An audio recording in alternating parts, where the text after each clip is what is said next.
Hello সবাইকে, আজকে আমরা ক্লে দিয়ে একটা প্যারাশুট তৈরি করবো। তার জন্য আমি কিছুটা পরিমাণ সাদা রং আর কিছুটা লাল রং নিয়ে এটাকে মিক্স করে একটা পিঙ্কিশ রং করে নেবো।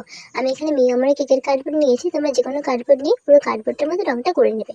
করে নেওয়ার পরে একটা প্যারাশুট তোমরা ড্র করবে যেরকম শেপ তোমরা করতে চাও। তারপরে প্যারাশুট নিজের অংশটা একটু ক্লে দিয়ে তোমরা করে নেবে। করে নেওয়ার পর দেখো একটু এবড়ো খাবড়ো হয়ে আছে, তাই এটাকে আমরা একটু শেপেও আনবো। শেপে আনার পরে ওর উপরে তোমরা যে কোনো রকম ডিজাইন করতে পারো। আমি এখানে নিমকি নিমকি ডিজাইনটা করেছি। তারপরে ভালোভাবে দেখো চোখো চোখো চোখো চোখো ডিজাইনটা আমরা করে নেবো।